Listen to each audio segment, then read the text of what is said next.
Coming off the program's 7th Frozen Four appearance last year, the Badger women's hockey team opens the season at Lindenwood this weekend. Face-off on Friday is scheduled for 7 p.m., while the Badgers and Lady Lions wrap up their series on Saturday at 3 p.m. Wisconsin returns 18 players from last year's team, including 2014 Patty Kazmaier, top 10 finalist Brittany Ammerman, and the reigning WCHA goaltending champion Anne Renee Desbiens. Badger players will be available for interviews today prior to practice at LeBon Arena, starting at approximately 3:15 p.m. Head coach Mark Johnson is here. We'll have some opening comments and take questions. Not all of them will be available. Selected. Thank you. I think a couple of things that I'd just like to discuss today is I think leadership, which in our business is extremely important, and I'm very excited about Blair Turnbull as our captain this year, Carly Sylvester and Katerina Zagraya as our assistant captains. They've learned from some of our past captains, and I think they'll do a great job of providing leadership with this team this year. As Brian mentioned, we've got quite a few players returning. We've got a lot of good pieces, starting with our goaltender, Anne Renee, and then moving out to the blue line with Courtney Burke. And then some of the forwards that'll be returning. Obviously, some of the goal production that's coming back, led by Brittany Ammerman. Again, with Blair Turnbull and Carly and Katie Joseph. We've got some seniors that have been around. They've tasted the Frozen Four. And I think those pieces will certainly help us as we move forward in the season. We're also going to add 5 new freshmen, led by Ann Pankowski, who was part of our national team and was one of the last players cut last year for the Olympic team. And so with her coming in, along with our 4 other freshmen, a lot of good pieces. That doesn't mean we're going to automatically win hockey games, so we'll start this weekend. We've had 1 practice, which was a red and white scrimmage on Saturday. We get 3 more practices, and then we'll bust down to Lindenwood and play our games this weekend. And so as far as a look at our schedule, we've got Minnesota coming in here early this season, and then North Dakota at home the first half of the season. We'll travel out to New Hampshire and play UNH, and then the second half of the season, we've got Clarkson coming in the middle part of January. Clarkson won the national championship last year, so that'll be a good matchup for us on our home ice. So a lot of exciting things going on as we move forward and get the season started. Coach, how big do you think was it for Anne Renee last year to get some experience while Alex was injured in the net coming into this year with, as you mentioned, like big games early on, like the Minnesota series? I think it helped out. I mean, last year as we started the season, we didn't know how much playing time she would get, but obviously that game up in Duluth where Alex got hurt and she jumped right in and ended up winning, and then played the next 10 games certainly helped her. She also got herself in the door with Team Canada, was at their August camp, and actually is up there right now being part of their national team program. So I think along with the 10 games that she played last year and the confidence that she's built up over the course of the summer, she should be in good position to get going as we get her back next Sunday and get her ready to play up in Duluth. Mark, you're going to be without Anne Renee and Blair and 3 others for the Canadian camp, and you start the season without them. Is it good or bad knowing you've got some young players? Just kind of find out what else you have because you know what those other young ladies can do. It's a combination of both. You'd obviously love to have them, but at the same tone, this is what they dream of. This is the goals that they have, is to one day represent their country in either a world championship or an Olympic Games, and that's part of the process. We as women hockey coaches understand it. We don't like it, but it's just part of who we are and what we represent. And so the second part of it is it gives other players an opportunity to showcase themselves. And if we're healthy, there'll be a couple kids that won't dress on a day-to-day basis, and so it gives them an opportunity this weekend to showcase themselves and make it difficult for the coaches to make decisions. Jay. With so much coming back and with some pieces that look like they could be very important being added, do you kind of go mad scientist and rub your hands together and go, boy, this could be really cool?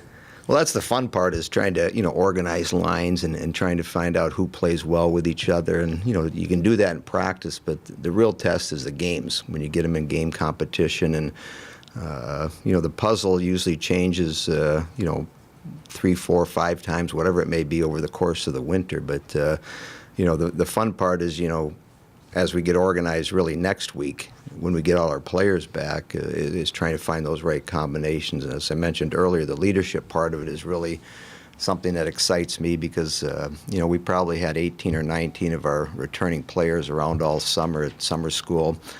We don't get a long training camp, so what they do over the course of the summer and the early fall is extremely important. And what I've seen up to this point is exciting. They've paid the price. They've got themselves stronger. They're in much better shape than maybe we were a year ago. And so that's exciting. They're committed to the process and the journey of becoming better players individually, and at the same time, collectively, they get along.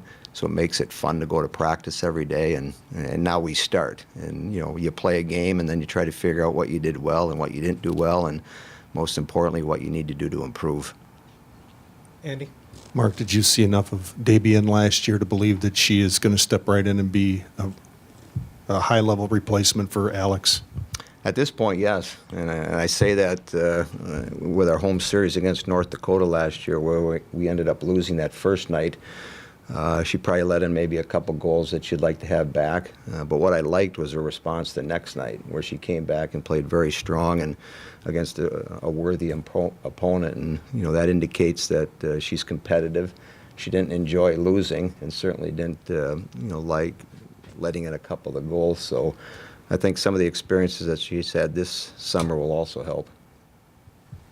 Kobe? You see it sometimes in football and basketball on different levels with incoming freshmen and high expectations. What do you expect from Annie Pankowski this season coming? Well, you'd hope that she gets off to a good start. Obviously, some of the things that she went through last year, good and bad. I mean, it's exciting to be part of that process. And then as you get near the end, you get released, which is always a tough pill to swallow for any player. But obviously, the strength part of it, playing against, our best players in a practice setting for a long time, helps her out. But the big thing is try to get off, to a good start here this weekend, try to build some confidence and continue. The nice thing is she's got a pretty good supporting cast that'll be able to help her. Andy? Staying with Ann, is she further along? Did she benefit a year ago by being on the national team and then getting cut and having to go kind of regroup a little bit? Do you think she's further along in that development compared to had she been here for a year?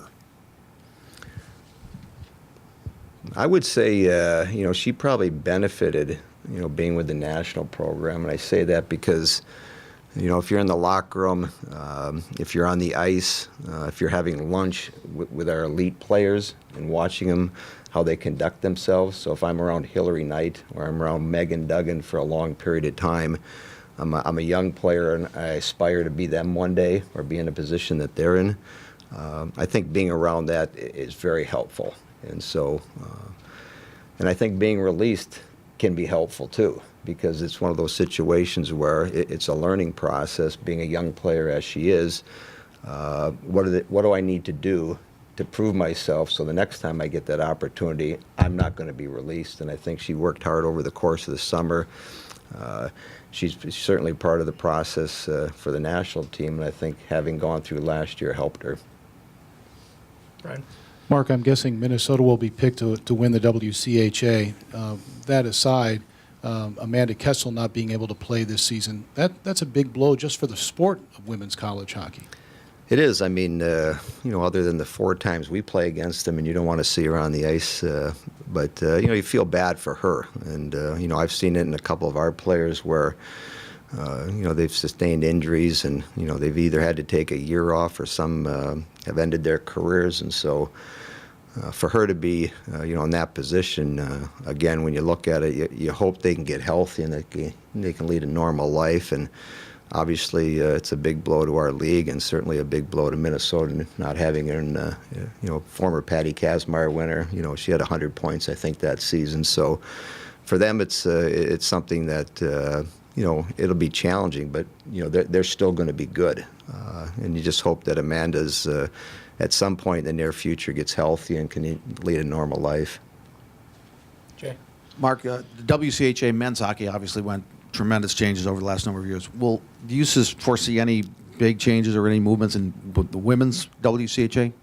Not in the near future, unless Michigan or Michigan State or one or two other Big Ten universities decide to add it. I don't foresee any changes. I think we're in a good place right now. Obviously, our league is very strong and very competitive, and hopefully some of the other leagues can stay healthy and make sure those teams stay around. That's the thing that worries me is, in today's environment of teams dropping sports. That's one thing you don't want to see, especially in a sport that you're coaching in. You want to continue to see growth and groups adding. And so as far as league structure and things like that, we have a new commissioner of this league, Sarah Martin, who was our longtime commissioner for 12 or 13 years, decided to retire. So we've got a new commissioner, and I know he's excited about getting his foot in the door and trying to increase our brand and increase our product awareness. Anything? Rob? Well, this is the first time that we've had a chance to talk to you since the passing of Bob Suter, and I just wanted your reaction to what you saw, the outpouring and reaction from people, especially all over the country, and those that were here in attendance for the funeral on those 2 days, and how often you've reflected on him and your relationship with him since. Well, it was a tough week, Wednesday and Thursday leading up to the funeral. I mean, it's you just sort of numb, and you go about your business, but it's just this reflection on what Bobby meant, to me as a friend and a longtime friend. But it was really exciting Friday at the viewing, and I was really excited for, his parents, Marlo and Dodie, his wife, Mary, just to see the outpouring of the number of people that came and just showed their support. And then at the funeral on Saturday, you look out and, we had most of our 1980 Olympic members there. And then you had all the Suter family, and there were a bunch of them, lots of them. And then to the right, you had, Craig Leopold, the owner of the Minnesota Wild, brought his team down and their front office people. And so it was a great tribute to Bobby, meant a lot to a lot of different people, and the service was wonderful. And he was a unique individual, left way too young, but, he provided a lot of us with a lot of great memories, and his legacy will go on and on and on because he touched so many people. Anything else for Coach? Thanks, Mark. Yeah.